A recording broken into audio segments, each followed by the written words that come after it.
welcome to Campus Connect. I'm Nozipho, Tshabalala. We're having crucial conversations for critical moments, and we're tapping into the insights of Africa's leading academics, thought leaders, as well as business professionals. And from those insights, we're surfacing some tools that might help us to navigate and find our way in critical moments. Today, I'm particularly excited to introduce to you a recent friend that I have come to respect so much.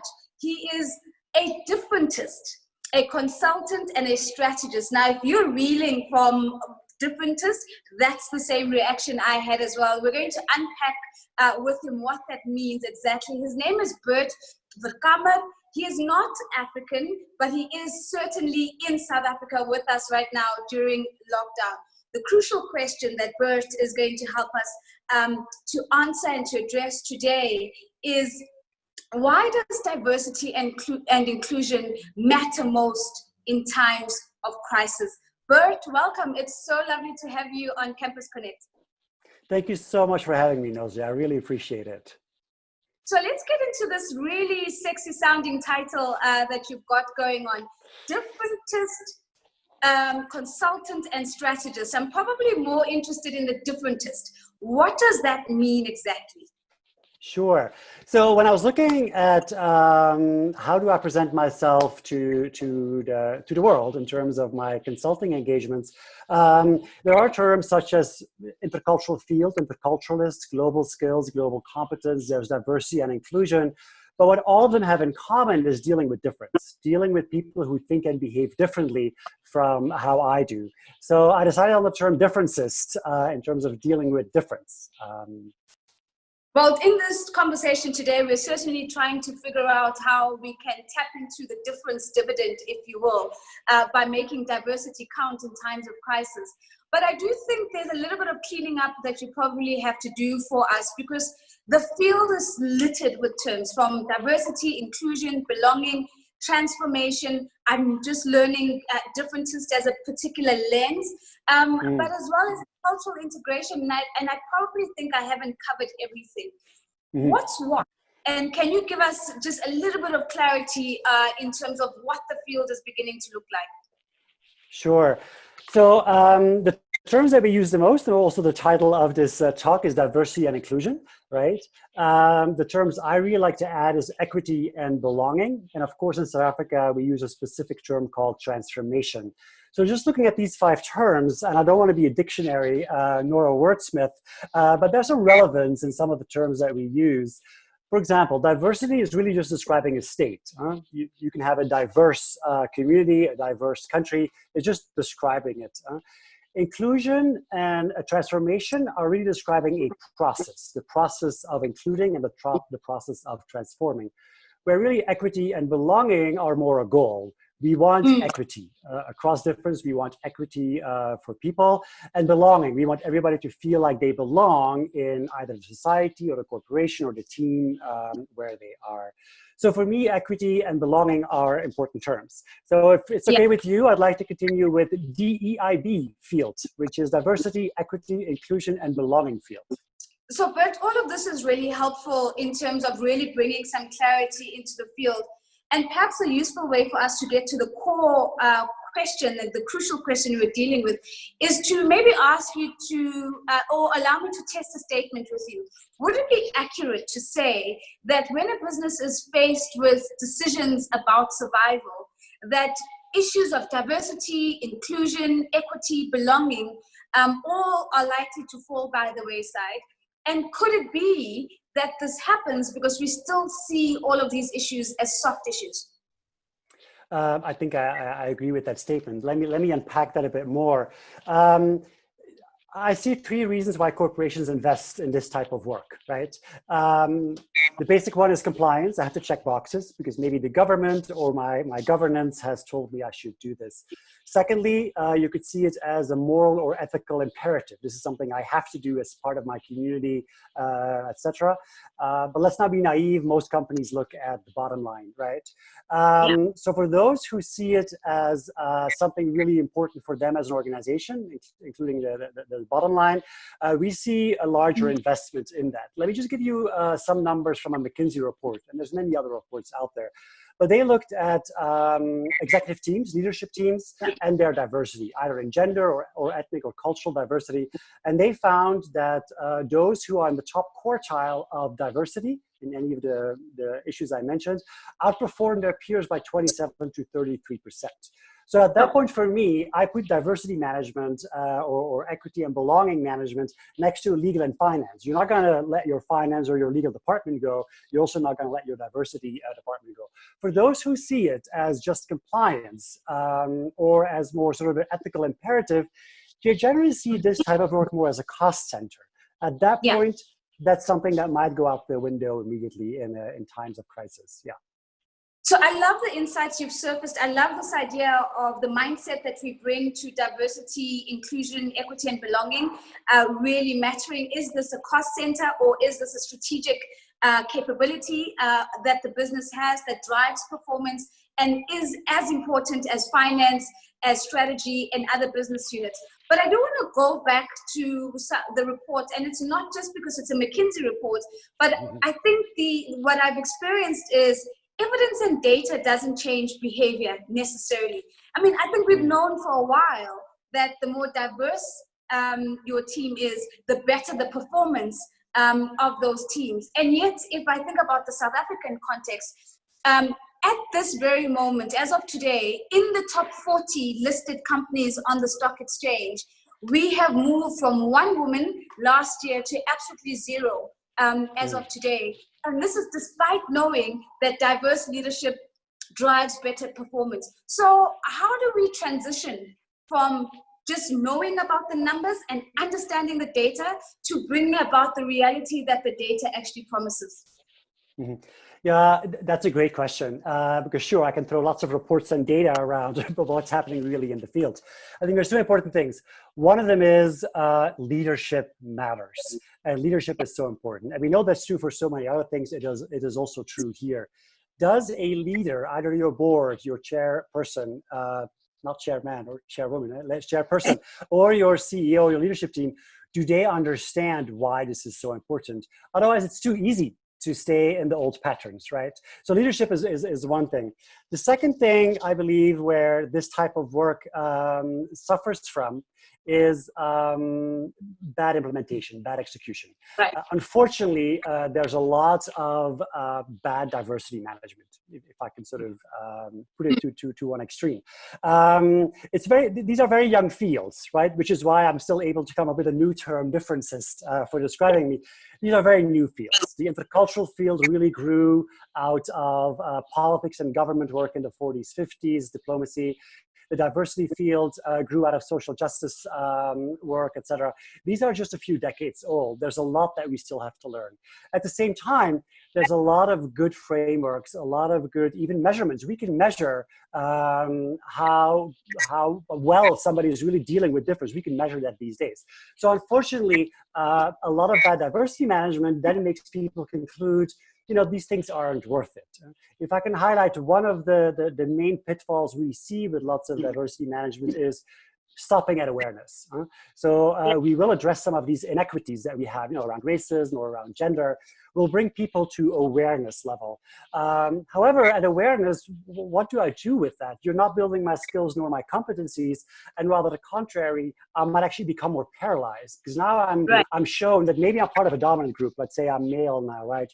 You're now exposing to me some of my biases around females, which frankly we all to some extent have. We're not bigger than our society or our environment. And now I might be paralyzed. So what do I do with it now? Race, I'm a white person. Okay, what do I do now with I'm in this field for a long time. I have my master's in this and I still have these biases now and then. So I'm not being taught skills and competencies to deal with it. So as long as we don't do that, and there's not the leadership to really understand what needs to be done, we kind of try, quickly fail, and then don't try again anymore. And I think that's the risk that we see. Sure, that's fantastic. And I mean, I want to come to this idea of not trying again anymore in the South African context. But before I get there, but what I'm almost hearing you say is that for companies who have invested in diversity, inclusion, equity, belonging meaningfully. So they've gone beyond awareness and they've actually invested in capabilities and competencies. In times of crisis, they are going to fare better than organizations that haven't. Have I got that right? Correct. That is A, what the research says, and B, what I also see in practice. First of all, may I comment on me enjoying you make a commitment to say all the 4 terms. Diversity, inclusion, equity, and belonging. And then, of course, we still have transformation in South Africa. Yeah. Correct. So I mentioned the data before. Let me not reiterate that. But in my practice, I've worked in 45 countries, and I've worked with lots of global teams, lots of corporations that have global exposure, be it their client base is global, be it their staff is global, be it their suppliers are global. And the moment that you are dealing with crisis, dealing with challenges, to use a softer term than crisis, sort of in that realm, your diversity brings you more perspectives. A big buzzword, obviously, that we hear is innovation, right? Oh, we have to innovate. Innovation is very important, etc. Now, innovation requires you to think differently, right? Yeah. Different. When you have different perspectives, you come up with different solutions that you can implement as a corporation. I'll give a very concrete example. In one of the teams I worked in the longest, we were about 8 or 9 consultants, organizational development consultants, from Thailand to Switzerland. I'm from Belgium, Brazil, South Africa, etc., US, etc. When we were thinking of problem solving, we were looking at problem solving, I kept being amazed. I thought I was smart, right? But I kept being amazed at how these different perspectives are making you think very differently. These culture perspectives, it's mind-blowing to me. You have to experience it to really feel how you can innovate very differently with different perspectives in the room. I mean, you've just reminded me of a conversation that I was just having with a colleague about, the things that we celebrate are a reflection of the things that we value. And oftentimes, organizations really value innovation and they will put a lot of money behind it. And what's often missing is what is it that enables innovation? Nobody's putting up diversity awards or transformation awards in South Africa, but actually, that is, if we started to celebrate transformation and diversity as much as we celebrate innovation, maybe we'd have more innovation. So let me come back to the South African context. I mean, you're finding yourself here in South Africa. You're clearly a global citizen. I know that you're based in New York, Belgian by origin. But you have been here and probably have some observations about where we are as a country. Now, one of the comments that you made really stuck with me in this conversation, where sometimes when all we have is the awareness of how broken our society might be and how we might be complicit in creating that state of brokenness, the effect of that might be just paralysis and even a withdrawal to say, well, actually, I'm not going to participate. It's just too beyond. I can't imagine participating beyond what I already know. I don't want to put words in your mouth, but how would you describe this, where South Africa is in its journey of transformation? Well, it's a great question. And being an outsider, I'm certainly hesitant to comment on that, but let me try. And I want to focus on the word equity, right? As much as I'm hesitant to comment, I think I'm not saying much new when I'm saying that inequity is certainly an issue in South Africa. And this is where I believe, as much as I do trust in corporates to work on this, this is really something where civil society and government needs to play a strong role as well to look at these inequities. I think that's my first comment. My second comment is going to your question of, what about that in times of crisis? What we generally see in times of crisis is a sort of human reaction to want to help and support, right? And in many ways, that's beautiful, that's wonderful. I dare to challenge that though to some extent. What I see around me, donating food. I go to Pick and Pay, and you can donate food there. You can add 21 rand to your receipt to help feed somebody for a week, etc. Those are beautiful things, and I think we should certainly do those. However, at the same time, they amplify the inequities that are there, and that's what I see in times of a crisis such as COVID-19 and other crises. They amplify and showcase the inequities that are there. I don't even have to start summing up, even access to school. Either you have fiber or internet or you don't to do remote learning. What we are doing right now is something we can do. I can work from home, you can work from home, but so many people who are less privileged don't have that. So these inequities get amplified. And then by the charity component, there's again a power imbalance in that charity component, right? It's still my choice to add $21 and $42. Rand. Here I go with my New York perspective, mentioning dollars. So it's still my choice, right? From the good of my heart, and I might feel good. I've added now 42 rand to my receipt, and I'm walking out. I bought maize meal for the guard when I'm on my way home. I continue paying the domestic worker, even though she can't come. Those almost showcase those power imbalances. So the question then really becomes, what do we do with this post-crisis? Are we gonna let a good crisis go to waste by not realizing these inequities even more amplified in these times of crisis? And what will we collectively do post this crisis? I think that's a very important question for South Africa. Well, it's a beautiful question to end this conversation on, because we are having to look at structural issues in South Africa that the COVID-19 crisis has just exposed. And it's always fresh to hear a different perspective and an outsider's perspective on the issue.